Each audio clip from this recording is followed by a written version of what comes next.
কথকের কণ্ঠে এখন শুনবেন সুনীল গঙ্গোপাধ্যায়ের গল্প বিরলে নিরালায়।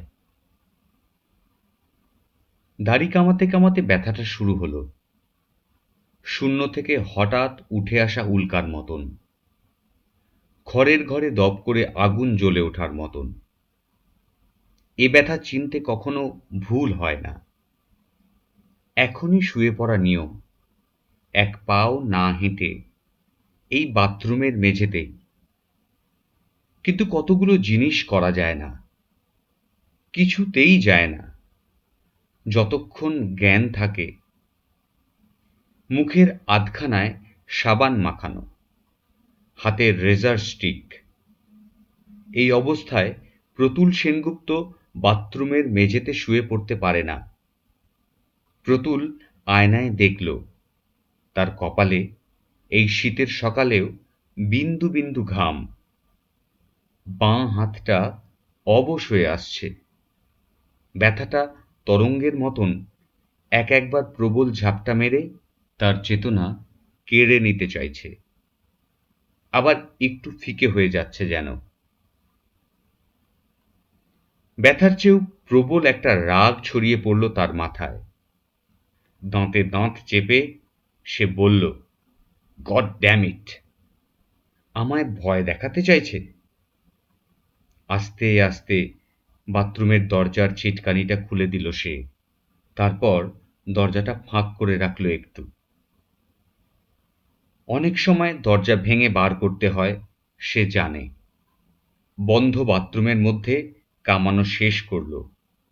মাথা নিচু করে মুখটা আর ধোয়া হলো না। ব্যথাটা এবারে তার টুঁটি চেপে ধরেছে। বুকের তোয়ালেটা মুখে বুলিয়ে সে এক পা করে হেঁটে এলো নিজের শোয়ার ঘরে। বিছানায় চিত হয়ে শুয়ে সে সাদা ছাদ দেখল, সদ্য কলি ফেরানো হয়েছে। ঘরের দেওয়াল ও ছাদ ধপধপে। এই প্রথম প্রতুলের মনে হলো ঠিক হাসপাতালের মতন। বাইরে একটা চমৎকার সকাল। এত ভোরে প্রতুল সচরাচর জাগে না, তাই এরকম সকাল দেখা হয় না। জানলার গায়ে যে রোদ পড়েছে তা ঠিক এক থোকা আঙুর ফলের মতন। হ্যাঁ, সেই রকমই মনে হয়। বাইরে পাখি টাখিও ডাকছে। এই পাড়ায় পাখিদের অস্তিত্ব সম্পর্কে কোনো ধারণাই ছিল না প্রতুলের। রাস্তায়, এমনকি বাড়ির মধ্যেও যেসব শব্দ, তার মধ্যে ফুটে উঠেছে একটা চাপা উল্লাস।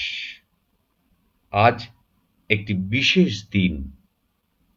দ্রুত হাতে চুলে চিরুনি চালাতে চালাতে ঘরে ঢুকে রানী বলল, এ কি, তুমি শুয়ে পড়লে যে? প্রতুল মুখে খানিকটা হাসি আঁকল, একটু হালকা গলায় বলল, তোমরা তৈরি হও না, আমি ততক্ষণ কাগজটা পড়ে নিই। খবরের কাগজটা পাশেই। সেটা তুলে ধরতে হলো মুখের সামনে। এতে মুখ আড়াল করা যায়। ব্যথাটা যেন তার বুক ফাটিয়ে দিয়ে বাইরে বেরিয়ে আসতে চাইছে। সেই রাগের ভাবটা এখনো ধিকি ধিকি করে জ্বলছে মাথায়। তার সঙ্গে একটু একটু করে মিশছে নৈরাশ্য। আজই, এখনই এটা আসার দরকার ছিল। কাল রাত্তিরে কিংবা ঘুমের মধ্যে এরকম হলে কি ক্ষতি ছিল? আজ যে একটা অন্যরকম দিন। মামুন আর টোটো অনেকক্ষণ থেকেই নতুন পোশাকে তৈরি। ওরা ছুটোছুটি করছে সারা বাড়ি কাঁপিয়ে। এক একবার দুড়দাড় করে নেমে যাচ্ছে সিঁড়ি দিয়ে। দমাস করে দরজা ঠেলে টোটো ঘোষণা করল, মাসিমণিরা এসে গেছে। ঘরে এক ঝলক সোনালি আলো নিয়ে এলো রানীর ছোট বোন বনানী। তার বড় বড় চোখ, তার হাসি মুখে উঠে আসে এই রকম আলো। তার অস্তিত্বেই আছে সুস্বাস্থ্যের আভা। সামান্য ব্যাপারেই বনানীর মুখে বেশি বিস্ময় ফোটে। সে দরজার কাছে দাঁড়িয়ে বলল, এ কি প্রতুলদা? তুমি এখনো শুয়ে? কি ব্যাপার? উচ্ছল হালকা গলায় প্রতুল বলল, জানো না আমার তৈরি হতে ঠিক 2 মিনিট লাগে। তোমার দিদিকে তাড়া দাও। চান করবে না? আমি নদীতে গিয়ে সাঁতার কাটবো। প্রিয় শ্যালিকার জন্য কত কষ্ট করে যে প্রতুল তার কণ্ঠে এই লঘু সুর এনেছে তা আর কেউ জানবে না। তার শ্বাসকষ্ট হচ্ছে। কার্ডিয়াক অ্যারেস্ট বুঝি? বলে একেই। বনানী মুহূর্তে মুখ ফিরিয়ে বলল, এই দিদি, আমার ছেলের জন্য জল ফুটিয়ে নিতে হবে রে। আমি ফ্লাক্স আনতে ভুলে গেছি। একটা সুবিধে এই, প্রতুল আগে থেকেই এরকম একটা রেকর্ড করে রেখেছে যে সে জিনিসপত্র গুছোবার ব্যাপারে কোনো সাহায্য করতে পারে না। সুতরাং সারা বাড়িতে যে প্রস্তুতি পর্ব চলছে তাতে আপাতত তার কোনো ভূমিকা নেই। ড্রাইভার এসে বলল, দাদাবাবু, একটা ফ্যান বেল্ট নিতে হবে আর একটা অ্যাক্সিলারেটরের তার রাস্তা থেকে। শুধু এইটুকু বলে প্রতুল পাশ ফিরল। এদিকে রানী খুব মনোযোগ দিয়ে রাস্তায় কি যেন দেখছে। একবার মুখ ফেরাতেই প্রতুলের সঙ্গে চোখাচোখি হলো। প্রতুল বলল, রানী। সে বলতে যাচ্ছিল, রানী, সব বন্ধ করে দাও, শিগগিরই ডাক্তার ডাকো, আমি মরে যাচ্ছি। কিন্তু সে কথা সে বলল না। থেমে গিয়ে একটু সময় নিয়ে সে বলল, আমার পার্সটা তোমার সঙ্গে নিও, আর হুইস্কির বোতলটা। এখন সবকিছু থামিয়ে দেওয়া যায় না। এমন চমৎকার শীতের সকালে স্ত্রী, ছেলেমেয়েরা, শ্যালিকা, একজোড়া বন্ধু ও বন্ধু পত্নী বেড়াতে যাবার জন্য উৎফুল্ল হয়ে আছে। এর মধ্যে প্রতুল একবার তার ব্যথার কথা বললেই সব থেমে যাবে। বদলে যাবে রানী আর বনানীর মুখ। বাচ্চারা ঠিক বুঝতেই পারবে না। বন্ধু আর বন্ধুপত্নী মোটেই বিরক্ত বা দুঃখিত হবে না, বরং তারা দারুণ উদ্বিগ্ন হয়ে প্রতুলের খাটের পাশে এসে দাঁড়াবে। এরকম স্বার্থপরের মতন কাজ প্রতুল কখনো করেছে আগে? তার নিজের কোনো কারণে অন্যদের সুখ নষ্ট করে দেওয়া? যদি এমন হয়, ডাক্তার আসে, এত সকালে তাকে আনতে বেশ ঝামেলা করতে হবে। সঙ্গে ইসিজি যন্ত্র। বেড়াতে যাবার প্রোগ্রাম ক্যান্সেলড। সারা বাড়ি থমথমে। সব পরীক্ষা করে দেখা হলো, কিছুই হয়নি। ডাক্তার বললেন, গ্যাসের চাপ দিয়েছিল, তাতে অনেক সময় মনে হয় বটে। প্রতুল এত ভীতু? তার এই দর্শনটা সে এতকাল সগর্বে বলে এসেছে, আমি আগামীকালের কথা কখনো চিন্তা করি না, আমার আজকের জীবনটাই আসল জীবন। প্রতুল উঠে বসল। বনানী অর্থাৎ টিঙ্কু এসে বলল, প্রতুলদা, একটা সিগারেট খাবো। কাল রাত্তিরেই 10 প্যাকেট সিগারেট এনে রেখেছে প্রতুল।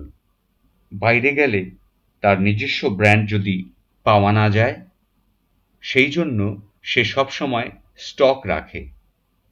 টিঙ্কু সিগারেট চাইলে সে বরাবর 2টো সিগারেট একসঙ্গে ঠোঁটে চেপে ধরিয়েছে। এই অবস্থায় সিগারেট? তার চেয়ে আর্সেনিক খেলেই বা ক্ষতি কি?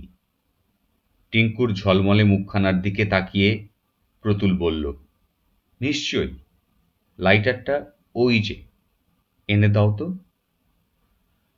2টি সিগারেটই ধরালো প্রতুল। নিজেরটা ইনহেল না করলেই হলো, ফুক ফুক করে টানবে। জামাইবাবুর কাঁধে হাত রেখে টিঙ্কু বলল, এবারে উঠুন, আমরা সব রেডি। টিঙ্কু এত কাছে দাঁড়িয়ে বলেই বোধহয় ব্যথাটা একটু কম লাগছে, তবে শ্বাসকষ্টের ভাবটা এখনো রয়েছে। বুকের ওপর যেন একটা পাথর চাপানো। প্যান্ট শার্ট পরতে গেলে এ ঘর থেকে বেরিয়ে বারান্দা দিয়ে হেঁটে অন্য ঘরে যেতে হবে, অন্তত 20টা স্টেপে।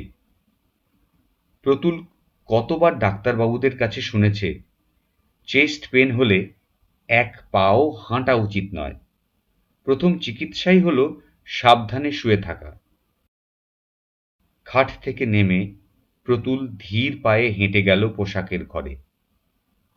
এ ঘরের বাথরুমের দরজাটা হাট করে খোলা। সিগারেটটা ছুঁড়ে কমোটের মধ্যে ফেলে দিল প্রতুল। রানীর চোখে এটা একটা অমার্জনীয় অপরাধ, কিন্তু ফেরা হবে 3 দিন পর, কিংবা এটার জন্য আর কোনোদিনই রানী তাকে বকুনি দিতে পারবে না। শার্ট গায়ে গলাবার পর প্যান্টটা পরবার জন্য একটা পা তুলতেই ঠিক যেন একটা বন্দুকের গুলি লাগলো প্রতুলের বাঁ বুকে। অসহ্য অসহ্য ব্যথায় বসে পড়ল সে। সারা শরীর ঘামে ভিজে যাচ্ছে। সে আর পারছে না।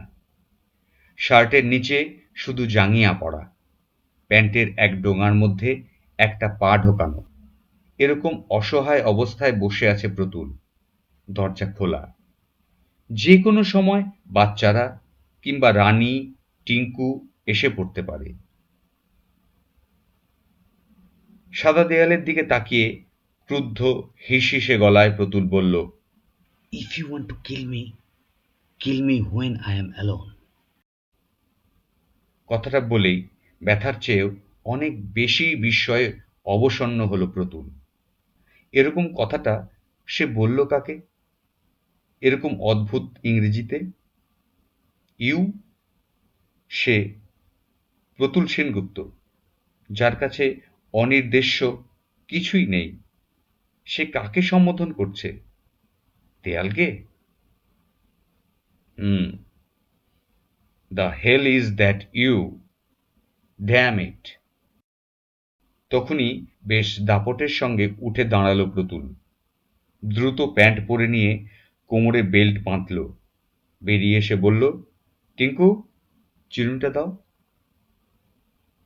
5 মিনিটের মধ্যে সে নিচে নেমে এসে গাড়ির সামনে দাঁড়িয়ে অসহিষ্ণু গলায় বলছে, ওঠো ওঠো, আর দেরি নয়, রোদ চড়ে যাচ্ছে। তাকে ভয় দেখানো হচ্ছে? মৃত্যু ভয়? একটা থাপ্পড় কষাবে সে মৃত্যুর গালে।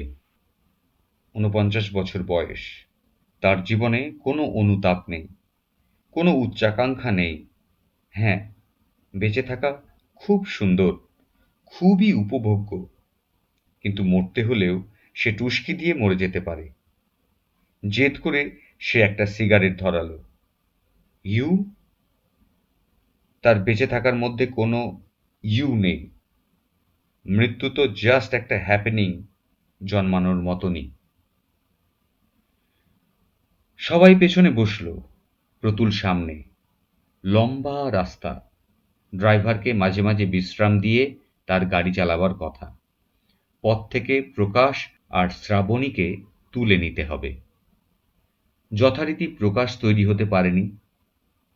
ওপরের বারান্দা থেকে পাজামা পাঞ্জাবি পরা অবস্থায় ঝুঁকে প্রকাশ বলল, এই, ওপরে এসো তোমরা, চা খেয়ে যাবে। টিঙ্কু ছটফটে। বাইরে বেড়াতে যাবার নামেই তার শরীরের একটা গতি এসে গেছে। সে বলল, না না, আমরা আর চা খাবো না, আপনারা চলে আসুন।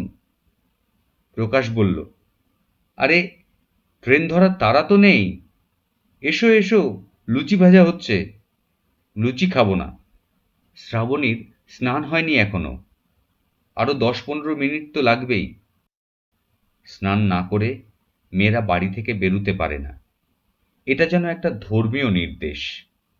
রানী স্নান করেছে, টিঙ্কু স্নান করেছে, শ্রাবণীও তো স্নান করবেই। প্রতুল স্নান করেনি, প্রকাশও করবে না নিশ্চয়ই। রানী বলল, চলো তাহলে ওপরে গিয়ে বসি। ওপরে মানে 3 তলার সিঁড়ি। প্রতুল গ্যাসের ব্যথা চেনে, জল খেলে কমে যায়। একবার দার্জিলিংয়ে এই অন্যরকম ব্যথা হয়েছিল। ডাক্তার পরে বলেছিল ইস্কিমিয়া। সিগারেট বন্ধ, রাত জাগা একেবারেই চলবে না, মদ 3 পেগ। প্রতুল কোনোটাই মানেনি। এবারে ব্যথা অনেক বেশি, একেবারে অমোঘ। আর যাই হোক, এখন 3 তলার সিঁড়ি দিয়ে ওঠার কোনো প্রশ্নই ওঠে না।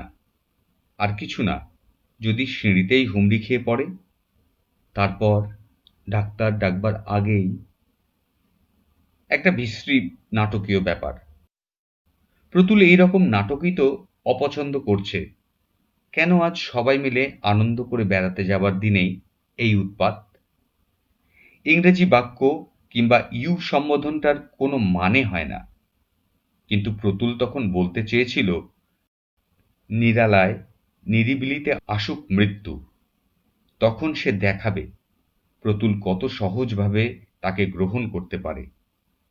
প্রতুল বলল, তোমরা ওপরে গিয়ে বসো, আমি ততক্ষণ সামনের পাম্প থেকে গাড়িতে তেল ভরে আনছি। পাম্পে গিয়ে তেল ভরার পর প্রতুলের মনে পড়ল তার কাছে টাকা নেই। মানিব্যাগটা দিয়েছে রানীর কাছে। কেন সে তখন রানীর কাছে টাকা রাখার কথা বলল? কোনোদিন তো এমন হয় না। সে পুরুষ, সক্ষম দলপতি। বাইরে যাবার পথে তাকে অনেক খরচ করতে হবে। তার কাছেই তো টাকা রাখবার কথা। ড্রাইভারকে পাঠিয়ে দিল প্রকাশের বাড়িতে মানিব্যাগ আনার জন্য। সাদা দেয়ালকে সেই কথাটা শোনাবার পর কিন্তু ব্যথাটা যেন অনেক কমে গেছে। একেবারে থামেনি, ঢেউয়ের মতো ঝাপটা মারছে মাঝে মাঝে। দমবন্ধ ভাবটাও একটু কেটেছে। এইরকমই হয়, একটুখানি স্বস্তি ফিরে আসে। তখন অসাবধান হয়ে একটু পরিশ্রম করলেই আবার ক্যাঁক করে ধরে। তখন এক ঝাপটায় একেবারে ফেলে দেয়, যেমন দিয়েছিল বিমলকে আসানসোলে হোটেলের ঘরে। দরজা ভাঙার পর দেখা গিয়েছিল বাইরে যাবার পোশাক পরে প্রস্তুত হয়ে দরজার কাছেই মাটিতে লুটিয়ে আছে, হাতে দেশলাই। প্রকাশ আর শ্রাবণী নেমে এসেছে। এবার সামনে পেছনে করে বসতে হবে। ড্রাইভার বাদ দিয়ে 3টি নারী, 2টি পুরুষ, 4টি বাচ্চা। এর মধ্যে 2টি বাচ্চা সামনেই ছিল। টিঙ্কু বলল, আমি প্রতুলদার পাশে গিয়ে বসবো। আমি কিন্তু জানলার ধারে, প্রতুলদা। টিঙ্কুর বর অমিতাভ অফিসের ট্রেনিং নিতে চেকোস্লোভাকিয়া গেছে। প্রসিত ভর্তিকা টিঙ্কু এখন তো জামাইবাবুর একটু আদর কাটতেই পারে, যদিও কপালে ঘাম। তবু মাঝে মাঝে শীতে কাঁপুনি দিচ্ছে প্রতুলের শরীরে। টিঙ্কুর পাখির মতো শরীরের উত্তাপ বুকের কাছে পেয়ে তার ভালো লাগে। টিঙ্কুর কাঁধে হাত রেখে সে তাকে বুকের সঙ্গে ছুঁইয়ে রাখে। শহর ছাড়িয়ে বাইরে পড়তেই শ্রাবণী গান ধরে। শ্রাবণী চমৎকার গান করে। রানীরও গানের স্টক অনেক, সেও গলা মেলায়। টিঙ্কু সব গান 2-1 লাইন করে জানে। তবুও তারও খুব উৎসাহ। রাস্তার ধারের গাছপালায় এই রিনরিনে কণ্ঠস্বরগুলির ঝাপটা লাগে। একটু পরেই টিঙ্কু তার অতি বিস্মিত চোখ দুটি ফিরিয়ে জিজ্ঞেস করে, এ কি প্রতুলদা, তুমি গাইছ না? প্রতুলের গলায় সুর নেই, কিন্তু কণ্ঠস্বর জোরালো। কোরাস গানে তার কণ্ঠস্বর থামের কাজ করে। প্রত্যেকবার বাইরে বেরুলেই এরকম হয়। যেতে হবে বহরমপুর, 5-6 ঘন্টার পথ। সঙ্গে বাচ্চারা আছে, 2-3 বার থামতেই হবে। পৌঁছতে পৌঁছতে সেই সন্ধে। সেখানে বিরাট বাড়ি, অনেক ব্যবস্থা সমেত সিদ্ধার্থ ব্যগ্র হয়ে বসে আছে সেখানে। সুতরাং অনেকখানি পথ, অনেক গান হবে। এর মধ্যে প্রতুল চুপ করে বসে থাকলে সবাই ভাববে প্রতুলের মুড নেই। প্রতুল গান ধরতেই টিঙ্কু বলল, এই এই প্রতুলদা, তোমার স্কেল ঠিক হচ্ছে না। শুধু স্কেল কেন, গলার আওয়াজও একেবারে অন্যরকম। প্রতুল নিজেই যেন চিনতে পারছে না। এ কার গলা? হ্যাঁ, এটা একটা স্পষ্ট লক্ষণ, গলার আওয়াজ বদলে যায়। মুখটাও যেন একটু একটু বেঁকে যাচ্ছে। প্রতুল চোয়ালে হাত বুলিয়ে দেখল, ঠিক চোয়ালে অন্যরকম চাপ। গান গাইবার জন্য চেঁচিয়ে ওঠার সঙ্গে সঙ্গে বুকের ব্যথাটা আবার তীব্র হয়ে ফিরে এসেছে। মৃত্যুর আগে সিন্ধু সারসেরা শেষবারের মতন মধুর সুরে ডেকে ওঠে। মানুষ তা পারে না। ট্রেন যাত্রার মধ্যপথে এক অচেনা স্টেশনে নেমে পড়ে। দ্বিতীয় তানসেন প্রতিম আব্দুল করিম খাঁ তানপুরাটা পাশে নিয়ে শুধু ঝংকার তুলেছিলেন, গান গাইতে পারেননি, ঠোঁট ফাঁক করলেও স্বর ফোটেনি। যদি ওই সময়টাতে চরম মুহূর্ত আসে, প্রতুল গাড়ি থামাতে বলবে। আস্তে আস্তে নেমে গিয়ে একটা বড় গাছতলায় ঘাসের ওপর শুয়ে পড়বে। ডাক্তার ডাকার দরকার নেই। আকাশ দেখতে দেখতে চোখ জুড়িয়ে যাবে। কিন্তু সেটা কি নাটকীয় হয়ে যাবে না? মেয়েরা কাঁদবে, বাচ্চারা হতভম্ব, প্রকাশ বেচারা এমনই বিমূঢ় হয়ে পড়বে যে, না না, তার দরকার নেই। আমাকে এমনভাবে মেরো না। এমন নাটক করে সবাইকে বিব্রত করতে চাই না। তুমি আমাকে বিরলে নিরালায় মৃত্যুর দ্বার দেখিও। তখন দেখো প্রতুল সেনগুপ্তর জীবন দর্শন।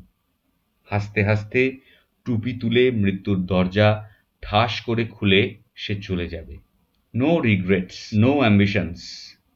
তার স্বেচ্ছা জীবন, স্বেচ্ছা মৃত্যু। তুমি? God damn it! কে তাকে মারবে? তার নিজের হৃৎপিণ্ড থেমে যাবে। সে মরবে। এতে কার কি বলার আছে? বেশি মদ, বেশি সিগারেট, বেশি পরিশ্রম, বেশি রাত জাগা, এসবই তো তার নিজের সিদ্ধান্ত। ওষুধ, একটা কিছু ওষুধ দিয়ে এই সংকটটা কাটিয়ে ওঠা যায় না? মধ্যবয়সের অন্য কোনো ব্যাধি স্পর্শ করেনি প্রতুলকে। একমাত্র অ্যান্টাসিড ছাড়া অন্য কোনো ওষুধ থাকে না তার কাছে। দুটো জেলুসিল সকালেই খাওয়া হয়ে গেছে। এটা জেলুসিলের কেস নয়। দম আটকে আসছে। একটা কিছু চাই। হঠাৎ প্রতুলের ইচ্ছে হলো টিঙ্কুর প্রস্ফুটিত মুখখানি ফিরিয়ে একটা পরিপূর্ণ চুম্বন দিতে। জলে ডোবা মানুষকে যেমন কৃত্রিম শ্বাস দেওয়া হয়, সেই রকম। টিঙ্কু, তোমার অফুরন্ত জীবনশক্তি থেকে একটুখানি আমায় দেবে? আমার নিঃশ্বাস বড় কম, আর খরচ করতে পারছি না। তোমার অর্বুদ সংখ্যক নিঃশ্বাস থেকে কয়েক লক্ষ অন্তত। টিঙ্কু যদি অবাক হয়, তাহলে প্রতুল মুখ ফিরিয়ে রানীকে আর প্রকাশদের বলবে, ওগো, আমার সময় ফুরিয়ে আসছে। এখন টিঙ্কু যদি একটা উষ্ণ চুম্বন দিয়ে আমাকে বাঁচাতে পারে, তোমরা অনুমতি দেবে? না না, এটাও বড্ড বেশি নাটক। প্রতুল এর কিছুই করতে পারবে না। বিদ্যুৎ চমকের মতন মনে পড়ল, আর একটা ওষুধ আছে। মুখ নিচু করে ফিসফিসিয়ে প্রতুল বলল, টিঙ্কু, পায়ের কাছে ব্যাগ থেকে হুইস্কির বোতলটা বার করত। আঁতকে উঠে টিঙ্কু বলল, হুইস্কি? এখন? দৃঢ় গলায় প্রতুল বলল, বার কর। পেছন থেকে রানী আর শ্রাবণী একযোগে বলল, এই সকালবেলা হুইস্কি? তুমি পাগল হলে? প্রকাশ বলল, আর একটু বেলা হোক, বিয়ার খাবো। আমি বিয়ার নিয়েছি সঙ্গে। প্রতুল ততক্ষণে নিজের ব্যাগটা তুলে নিয়েছে নিচু হয়ে। অত্যন্ত দ্রুত আঙুলে বোতলটা খুলেই সে কাঁচা একটা বড় চুমুক দিল। রক্তের গতিবেগ বাড়িয়ে দেয় অ্যালকোহল। এখন হৃৎপিণ্ডের মাসলগুলোতে রক্ত পাম্প করা দরকার। হায়দ্রাবাদ থেকে এক কর্নেল ফিরছিলেন জিপে। এমন সময় কার্ডিয়াক অ্যারেস্ট হয়। সঙ্গে ছিল একটা ব্র্যান্ডির বোতল। একটু একটু করে চুমুক দিতে লাগলেন তাতে। 17 মাইল দূরে হাসপাতালে পৌঁছবার পর ডাক্তার বললেন, ওই যে আপনি ব্র্যান্ডি খেয়েছিলেন, সেই জন্যই বেঁচে গেলেন। কে যেন বলেছিল গল্পটা। পেছনের সিটে সকালে হুইস্কি বিষয়ে প্রবল সমালোচনা হচ্ছে। আর একটা বড় চুমুক দেবার পর মুখ ফিরিয়ে হাসি মুখে প্রতুল বলল, আমার যখন যা ইচ্ছে হয় তাই করি, জানো তো। শুধু শুধু আমায় বারণ করে কি লাভ? সারা রাস্তায় যখনই ব্যথাটা বাড়ে প্রতুল একটা করে চুমুক দেয়। ফলে তার ঠিক নেশা না হলেও শরীরটা হালকা হয়ে যায় আস্তে আস্তে। মাথাটা টলটলে। ঠোঁটে হুইস্কির স্বাদ থাকলে সিগারেট টানতেই হয়। ইনহেল না করলে সুখ নেই। যা চলছে চলুক। রানী বেশ রাগ করেছে। গান বন্ধ। প্রতুল যদি মুখ ফিরিয়ে বলে, কেন হুইস্কি খাচ্ছি জানো? আমার হার্ট অ্যাটাক হয়েছে। তাহলে বিরাট শব্দে একটা বজ্রপাত হবে না? ওর কথা বিশ্বাস করবে? কারণ প্রতুল সচরাচর মিথ্যে কথা বলে না। নিজের সম্পর্কে এরকম মিথ্যে তো বলবেই না। এরকম নাটকই পছন্দ করে না প্রতুল। এমনকি রানাঘাট বা কৃষ্ণনগর পেরিয়ে যাওয়ার সময় হায়দ্রাবাদের সেই কর্নেলের মতন সে কোনো হাসপাতালেও গেল না। কৃষ্ণনগরে তার এক বন্ধু থাকে। তার খোঁজ করলে কোনো ভালো ডাক্তারকে দিয়ে চেক আপের ব্যবস্থাও তো করা যেত অনায়াসে। কিন্তু এরকম একটা কিছু উচ্চারণ করলেই রানীর সমস্ত ভ্রমণের আনন্দ নষ্ট হয়ে যাবে। সবাই তাকে ভালোবাসে। কেউ আর সুস্থির থাকবে না। বহরমপুর পৌঁছে গেল সন্ধ্যের একটু আগেই। সিদ্ধার্থ আর অরুণা দাঁড়িয়ে ছিল বারান্দায়। নেমে এলো তরতর করে। ব্যবস্থা সব দোতলায়। কিন্তু সেখানে তক্ষুনি না উঠে প্রতুল মাতালের ভান করে গা এলিয়ে দিল বসবার ঘরে। উপুর হয়ে কৃত্রিম নাক ডাকতে লাগলো। টিঙ্কু তার পিঠে একটা কিল মেরে বলল, ভালো লাগে না। গঙ্গায় বেরাবার জন্য নৌকার ব্যবস্থা করে রেখেছে সিদ্ধার্থ। সেখানে মাছ ভাজা আর হুইস্কি, সঙ্গে সোডা, আইস বক্সে বরফ। কত রকম আহ্লাদের স্বপ্ন। কিন্তু প্রতুল যেতে পারবে না। জড়িত গলায় সে বারবার বলতে লাগলো, তোমরা ঘুরে এসো। আমি ঘুমোবো। আমি কাল যাব। সবাই জানে প্রতুল গোঁয়ার। একবার না বললে তাকে দিয়ে হাঁ করানো মুশকিল। টিঙ্কুও তুলতে পারল না তাকে। সবাই পোশাক বদলে আকাশে পঞ্চমীর চাঁদ ওঠার পর চলে গেল নদীতে। সারা বাড়ি নিস্তব্ধ হবার পর উঠে বসল প্রতুল। বুকে সেই ব্যথার বোধটা আর নেই। অনেকটা ভালো লাগছে। তবে দুর্বল লাগছে শরীরটা। এখন ভেবেচিন্তে একটা কিছু করতে হবে। সিদ্ধার্থ ছাড়াও আরও বন্ধু আছে এখানে প্রতুলের। তার সহপাঠী সুকুমার এখানকার কলেজে পড়ায়। নিশ্চয়ই তার চেনা কোনো ডাক্তার আছে। সুকুমারকে গোপনীয়তার শপথ নেওয়াতে হবে আগে। তার চেনা ডাক্তারকে দিয়ে পরীক্ষা করাবে। সাময়িক ওষুধ। খুব গুরুতর কিছু না হলে কারুকে জানাবার দরকার নেই। এখন যদি হয়ও, সবাই কি বলবে না যে সে ওদের আনন্দে বাধা সৃষ্টি করার জন্য সব রকম চেষ্টা করেছিল? এখানে সিদ্ধার্থ আছে। তাঁর আর কোনো চিন্তা নেই।